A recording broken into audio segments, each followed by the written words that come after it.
And we're live, Mount Hope Sports Complex, episode number 2 of Talk Sports to Me. Good evening, ladies and gentlemen. Welcome. I'm your host, the Sports Guru. Tonight we have a very special guest, Western Browns own and soon-to-be Mount St. Joseph's University alumni and future Hall of Famer Chaiten Tomlin as our guest tonight. Good to have you on tonight, Chaiten. Good evening, Chaiten. Welcome to the show, and thanks for joining us on our second episode of Talk Sports to Me live from the Mount Hope Sports Complex. I've got a lot of questions that I'd like to ask you tonight, things that probably interest not just me, but a lot of other people. I've known you since you were a kid, and it's really cool to see some of the things that you've done to maturate into a young man. I know your parents and your family are proud of you. I'm proud of you. And so I thought it would be fitting to have you on tonight. So let's just get started. First thing, so tell us a little bit about this past season and some of your accomplishments from a team and individual standpoint. Football-wise, as a team, we started off 6-0, and then we actually lost. We lost 3 of the past 4 games, like in the last of the season, and then we went to New York City for our final game. We lost that one, and then just played at the National Bowl, which was last weekend, so that was pretty fun. And then individually, broke 10,000 passing yards this year, broke the HVAC record for 133 passing touchdowns. That's about it. Cool. If you hear some background noise, folks, we do have a soccer game going on. If you go to the Mount Hope Sports Complex Facebook page, you'll see that we are live viewing the soccer game tonight. We've got some former soccer athletes, some high school superstars, some high school players, some college players. Our leagues are really growing and evolving here at the complex. Tonight's episode is brought to you by Butterbee's Bar and Grill, David Restaurant Group. They sponsored tonight's episode, so we want to give a shout out to them. Natter David and the B and Asa and Donna Lodeman over at the Mount Hope store. Thanks for all you do, not just for us, but for the community. Next, growing up, Chaiten, I've always wanted to ask you this question, and we've talked and hung out, and I'm really close with your family, but I've never asked you before. Growing up, playing quarterback, who was the quarterback that you most looked up to and admired the most? I would say admire Brett Favre. I really liked Brett Favre, and I thought that he was a great example of character and pride and compassion of the game, and I thought he always played it right. And in today's age, the quarterback that I really like the most is Aaron Rodgers. I think that if you give him, he's kind of like Tom Brady. If you give him some run-dumb receivers, obviously they're not run-dumbs in the NFL. But he's not throwing to Randy Moss or so-and-so. But I think that he's got a really good sense for the game, Aaron Rodgers does, and I like his mechanics, the way he throws the ball, the way he moves in the pocket, and he's a winner, so that's always You always like the winners. I knew, Chaiten, when you were a kid, that you were going to be special at something, just by the way that you carried yourself, and by the way that you always liked to be around older people and always were watching and seeing what they were doing. And when you're young and you look up to people, looking up to someone's not something to be ashamed of, and you always looked up to your older cousins and uncles and stuff like that. And I knew you were going to be special at an early age. As a youth, did you emulate Brett Favre? Did you emulate his style of play, or did you kind of do the Chaiten Tomlin thing but have kind of the Brett Favre passion? I would definitely say I try to play like Brett Favre, because when I was in elementary school, when we played Pee Wee, when I played Pee Wee in Kentucky, before every Pee Wee game I'd watch Brett Favre highlights, and I would always think like, I'm going to try to throw the ball 80 yards like him. But definitely gunslinging. Growing up, I always had that next page. If I had a turnover, a touchdown, or something, I was always looking forward to the next possession. The next play, yeah. And that's the mark of a great athlete at any sport, is being able to put this play behind you and move on to the next play. And I think, with me coaching, sometimes that's hard for me to get through to kids, is leave it, and as a player, I was really bad about not being able to let go of the first play. And when I was younger, I think that affected my ability to be successful, and it's something I grew out of as I got older. So that's one thing that I would definitely say is that that's good that you were able to do that. Growing up, did you play multiple sports, or was football kind of your thing? Growing up, I always played more than one sport.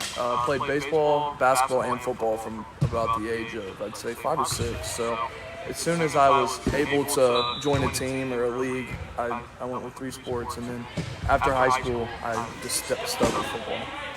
I know that a lot of parents and coaches, especially AAU coaches and that type of thing, are always wanting their kids to specialize. Around what age do you think that parents should start to concern themselves with their child specializing, or that the student athlete should start to specialize, or do you think it's good to play as many sports for as long as you can? It's kind of a double-edged sword. I definitely think that everybody should play more than one sport, because it's hard to say, because you're working different parts of the body in different sports. So whenever you're doing all of that together, you put it into one, it makes you a better athlete, I think. Exactly. And I think that, like, obviously if you're LeBron James, then you're going to go specialize in basketball. But I think, like, if you're just any old player, then I think that you should play as much. And at the end of the day, it's about having fun, you know. Obviously, like competitiveness, everybody wants to win, all that. But at the end of the day, you want to have fun. So I definitely think everybody should play more than one sport. LeBron was an all-state wide receiver. He was, yes. AI was an all-state quarterback. Allen Iverson was an all-state quarterback. So if you look, Chris Lofton, Maysville's own Chris Lofton, was an all-state quarterback. Could have played wide receiver. Could have played wide receiver in college as well. Darius Miller, I believe, only played 1 or 2 years of high school football, and if he would have continued to play, or if he would have maybe not been specializing so much in basketball, he was another guy that was unstoppable on a football field. Darius was a very good football player. Those are all guys that are part of our Camp One family. It's a big shout out to Camp One, LLC, Julius King, and some of the things that they do for the community and the youth, especially in Kentucky. What was your favorite sport growing up? Definitely football. Okay. I look forward to football the most, and then next would be basketball, because I always, like, as a young guy, I always look forward to going to AAU tournaments at KBA in Lexington and traveling the country to play basketball. So that was always cool. And then baseball is probably my least, because I didn't get as much excitement out of it. It's kind of a boring sport, you know. It was fun to play, but then again, it was like it's so slow paced. Right. You talk about, I've heard you say 3 or 4 times, mention Kentucky. I know you were born in Brown County. Know you lived in Brown County as a child, and I remember those things. What grade were you when you moved to Kentucky, and whereabouts did you go in Kentucky?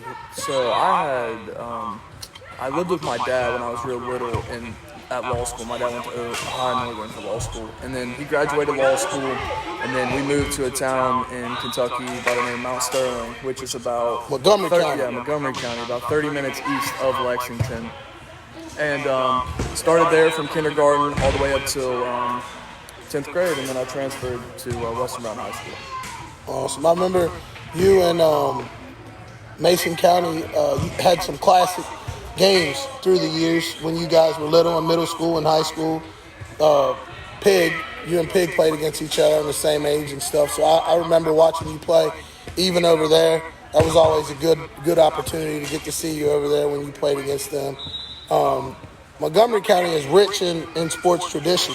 They've got some 10th region basketball championships and been to the playoffs a few times in football. And there's Akeem Scott from Montgomery County, who is the head coach at Kentucky Christian University.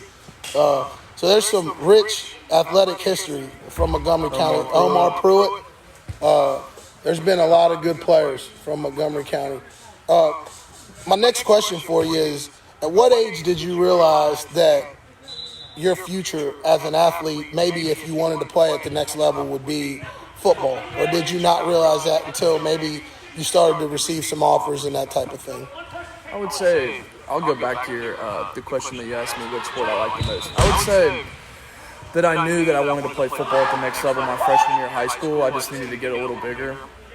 But I had offers to go play like baseball at Indiana Tech. I got a 65% scholarship to go play baseball. I could have went to Claremont to play basketball, but like I said, I always enjoyed football the most. So I knew about freshman and sophomore year of high school that I wanted to further my career in football. Yeah.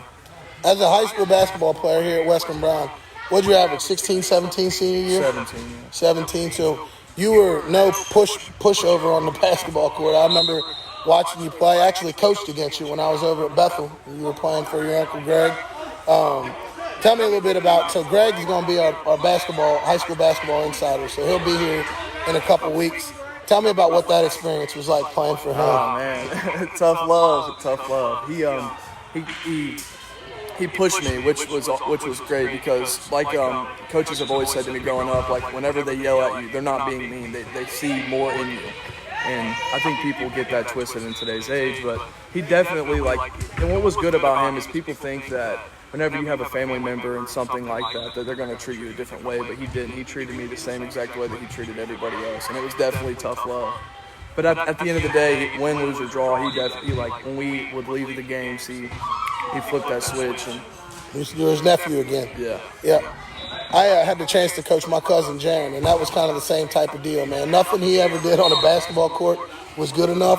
But I think that the tough love that I showed Jaron helped build a lot of character in him, to help him go on and play 4 years at Wilmington College and then be able to now be an assistant at the University of Rio Grande and, be a GA at OU. And Jaron's done some very special things from a coaching standpoint.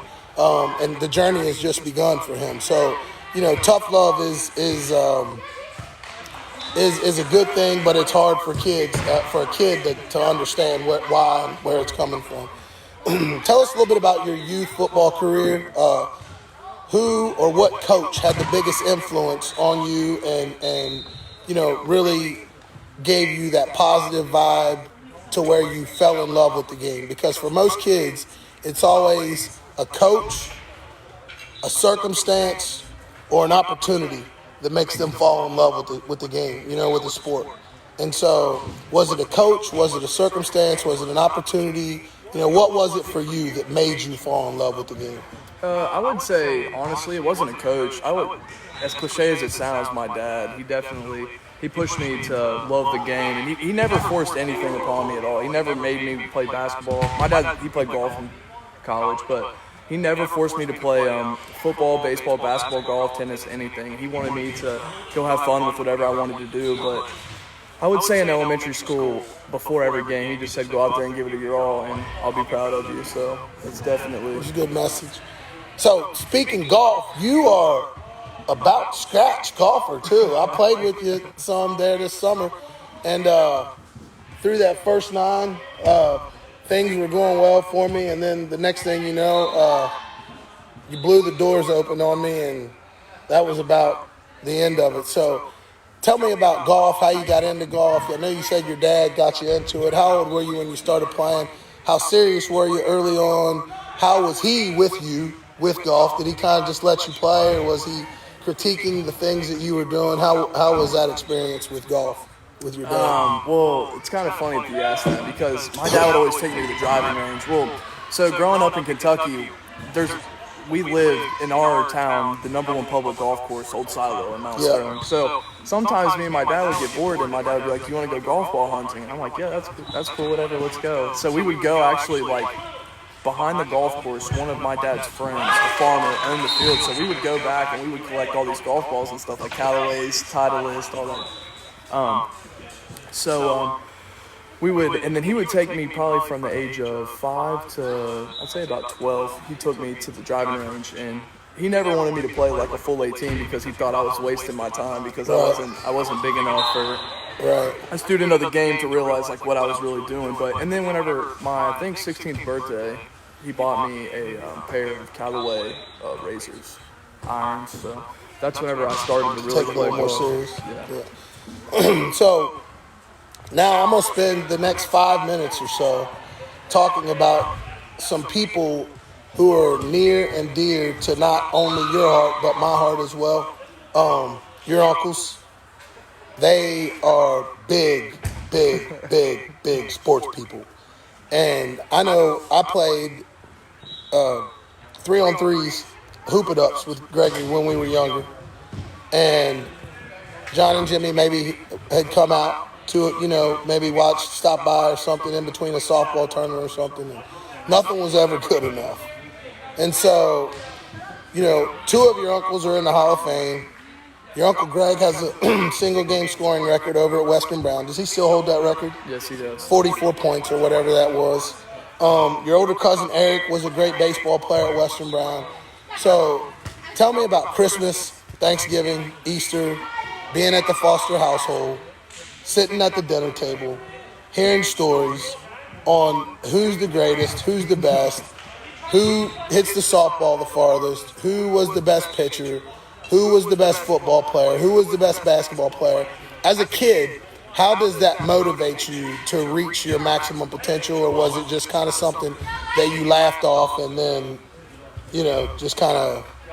Well, growing up, they always showed, and by their way of actions and their way of speaking, they always told me to you always want to be the best. Who doesn't want to be the best, right? So they all think that they're the best. You ask any of them, who hits the softball the hardest, who throws the best football, and they'll all tell you it was them. But I think they all know who. We're at your game this year against Hanover. We're waiting on you guys to come out of the locker room. We're standing there talking, and out of nowhere, Cheese, which is Eric, and Jimmy are standing there talking or whatever, and I'm telling Jimmy about this tee that I saw Eric hitting off of that he made. He's uptown at the old park, and he's hitting balls out in the trees. And so I go say something to John, and that was a big mistake because then John's like, he thinks he can hit, but he can't hit, and then Eric's like, son, I'll take you up, and he's telling him whatever. And so a whole big argument started right there on the spot at your football game about, who could hit the softball the farthest. And Eric's, 24, 25? 28. So now John is, 40, whatever, and he still won't accept the fact that Eric might, just because he's younger, be able to hit the ball than him. But, it was a great conversation. I got my money on John still, though. I don't know. So, did you feel a lot of pressure growing up to follow in the footsteps of your uncles, or, were you content with just being Chaiten? Because the one thing I know about you, and one thing I've always known about you, is that Chaiten is going to do Chaiten. And so that's one thing, other people's accolades don't really impress you, or your lack of not getting an accolade. Last year I felt like you probably should have been an All-American, and you weren't because of the way the season turned out. This year, I don't know if you made it or not, but I knew you should have been an All-American this year, should have been back-to-back. So with those type of things, you've always been the kind of guy that just brushed your shoulders off. That I'm still going to wake up in the morning and I'm still going to be Chaiten. And, was there influence on you, pushing you? Did it make you want to say, I need to be all-conference, or I need to be an All-American, or I need to make an All-Star game, or was Chaiten are you always just stuck in Chaiten mindset? I always just wanted to strive to be the best I could be. And my uncles, my cousin, my brother, they all pushed me to be that, and I never felt like I had any pressure on my shoulders because, like I said earlier in the podcast, that they just told me to go out there and be me, like you had just said. So, and I never felt any pressure at all. You've always had a certain type of swag, certain type of moxie. I call you Matthew McConaughey. You've always beat to the sound of a different drum, and that's one thing I've always appreciated about you. Do you find yourself sometimes, because one thing that's hard for me is I've tried to be like a people pleaser, maybe too much. Do you ever find yourself maybe trying to be a people pleaser, or do you just kind of stick to your guns? Definitely, I wouldn't say I try to please people, but I definitely, like you said, I beat to the other drum. I definitely, if I'm in a different circumstance, and I'm definitely trying to, I wouldn't say I'm people pleasing, and I wouldn't say I'm trying to fit in, but I just feel like I'm trying to adapt to that environment. Yeah, that makes a lot of sense. Being able to make adjustments in personality and in character. Well, character should be something that's constant, but when it comes to, I'm a silly guy, and and sometimes I can be loud and sometimes I can be obnoxious, and people who know me know that. But, when it comes to certain things, I attempt to try to be a consummate professional. And so that's the difference in, being able to, handle situations and being able to stick to your guns and be, God told me that consistency keeps people constant, and being constant is a healthy thing. So I want to talk to you a little bit about college. We probably got some younger listeners and some people who are interested in going to college, maybe playing sports, excuse me, at the next level. When it came to making a college, some of the factors that you looked at, because I know you had some D1 offers. I know Youngstown State was in the picture. I know you had some small D1s and some mid-majors. I know you probably could have played D2 at several places. What was the determining factor when you chose the Mount? What was it about the Mount being a D3 school that didn't necessarily offer full rides? I mean, they get you a lot of money up there because you're a good student. And I'll have you talk about education some here in a little bit. But you're a good student. But when it comes to making that college choice, what was it for you that made the Mount your choice? Well, looking into college, I mean, obviously everybody's going to look at money, because if you don't have the money, then you can't go, obviously. But I would definitely say money. My biggest aspect is I wanted to play as soon as I graduated high school. And Rod Huber and Caleb Coral, two of the coaches that were at the Mount, they came to talk to me, and they promised me one thing. They said, "We promise that you will be on the bus traveling to the away games." And that's one thing that they promised, and they kept their promise with me. But like you said, I had preferred walk-ons to Youngstown State, schools like that. Had about 50 to 60% scholarships to Ashland, Tiffin, schools like that. And then I just feel like the Mount, it was close to home, it was in the city, they gave me a lot of money, so it all worked out. And it's a Catholic school too, not that I'm Catholic, I'm Christian, but it's got good morals behind it, and they've done nothing but treat me with respect the whole time that I've been there. So you were freshman year, team was 0-3, or what was it?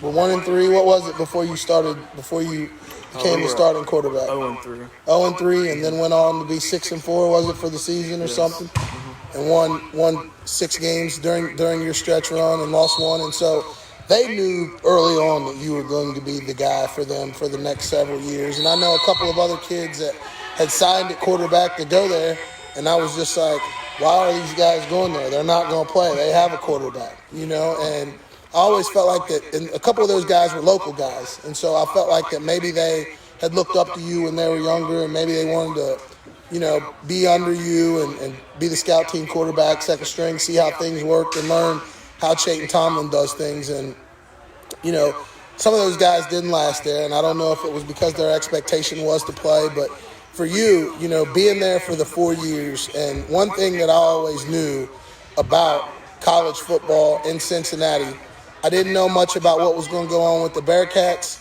but I always knew that Chaiten Tomlin was going to start on Saturdays during the fall for Mount St. Joe. I knew that was going to be a constant. And, it's kind of like one of those things you go out and you work for it and you make sure that you're that guy. Is remaining that guy hard? Because a lot of people don't understand the grind that playing a college sport is remaining that guy hard, because it's easy after the second year and you come and you brought them some success, and the Mounts had success, but you continue to bring them some success. And is it hard to say, okay, I'm going to grind the whole offseason to continue to be the best that I can be, to be the starting quarterback? Yeah, it's definitely tough. My dad made a great point to me my freshman year whenever I first started and had good success at the beginning. He said, when you're at the top, the only place that you can go is down.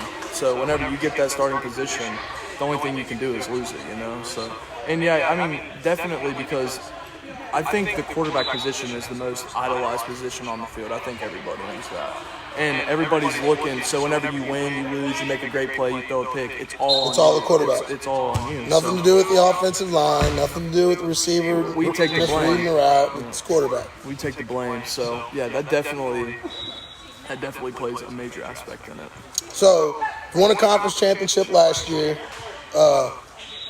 We're in contention for it through 7 games this year. Wheels kind of fell off at the end. Yeah, lost on senior day. You hate Lost to see on it. senior day. I was there.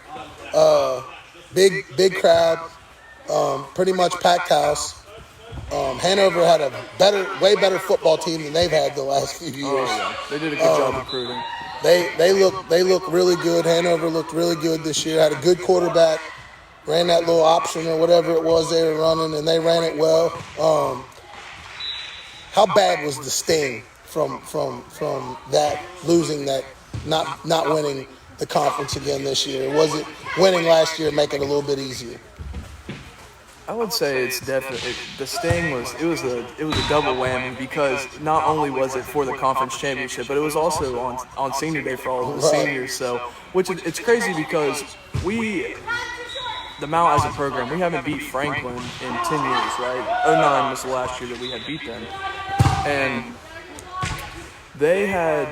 we played them week 3 and we beat them, so that was the first time in 10 years we beat them. But Hanover hasn't beat us in 7 years, so I think 2012 was the last time they beat us. So it was like we beat a team that we haven't beaten so long, but they beat us, a team that they haven't beaten so long too. So, but it's about it. It is what it is. Let's talk a little Ohio State football, okay? I love it. Are you an Ohio State fan? Yeah, I am. I'm a big Ohio State fan. So I saw Chase coming back.